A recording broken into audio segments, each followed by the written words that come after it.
Welcome to Sky News TV. Stay tuned as we present to you a rundown of the news. They still keep putting themselves out there.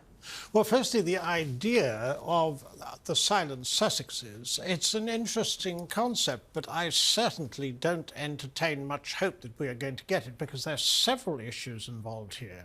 Now, the first one regarding Spare, which I have to say I wondered who'd advised Harry, issues such as how he lost his virginity, the drugs issue, which is going to be raised in court in the United States as to how he entered and so forth, and then, of course, a penile frostbite, that sort of thing. I mean, I wondered, saying how many people and how many Afghans he'd taken out, that was extremely ill-advised. So you wondered who was advising him. But on this particular issue, what we're seeing is very much someone who's, I think, a campaigner. Now, he believes that with regard to the press, as you were saying, I mean, it is something that he feels very deeply about. He actually believes it's his life's work, he's called it, to clean up what he sees as the origin stables of the British media.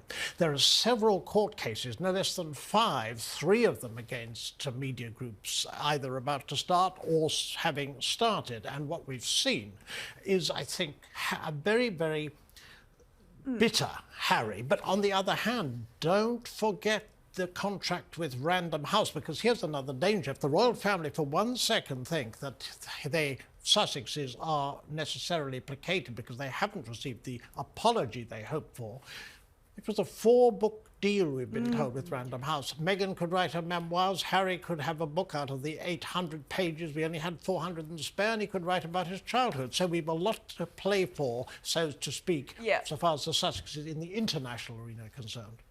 Coming back to Mike, what you're thinking when you're hearing all of this. I mean, so far we haven't had, I think, any extreme views, which you sometimes get in debates about Sussexes, of sort of everyone just wants them to shut the hell up. We're hearing pretty balanced remarks here about the press and the relationship with them. Well, I think it's important to understand some key terms like leaks. That's what those cases are about. So let's be accurate about why Harry is so upset. And he wants the world to understand, quite frankly, how the tabloids work in the UK, with a lot of leaks, even from family members releasing some of those leaks. And that was also in the book.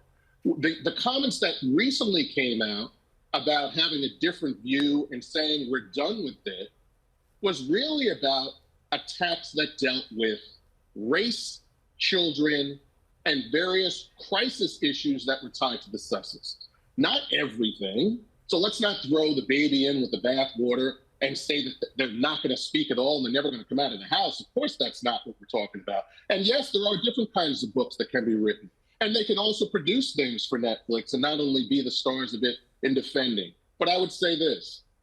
I don't think Harry and Meghan are ever going to give up the opportunity and the responsibility to defend themselves and their children if they are personally attacked with lies. I don't think that is ever going to end. And Mike, they're perfectly entitled to do that, as you said, and they are private individuals and they have a certain amount of celebrity brand. Of course, I want to ask you from your reputation specialism point of view, do you think it's been a successful rebrand for the two of them in the US and here in the UK? To date, no. And the reason why is the root of their brand, especially Harry's, that trips into Meghan's and to the children, is at its core royal, not American, not a reality star, not a defender of various things that he's even gone through in life. If your brand at its core is royal and you take that away, your brand is damaged. What you need to do is leave open the opportunity of potentially, like some have said in the media most recently, that you might rejoin the royal family in fullness, that you might still move back to the UK, that you might still have a mea culpa that earns your way back into the royal family in a very different way, quite frankly, the way that the king had hoped. Thank you for watching. Please don't forget to subscribe. May God bless you with your heart desire.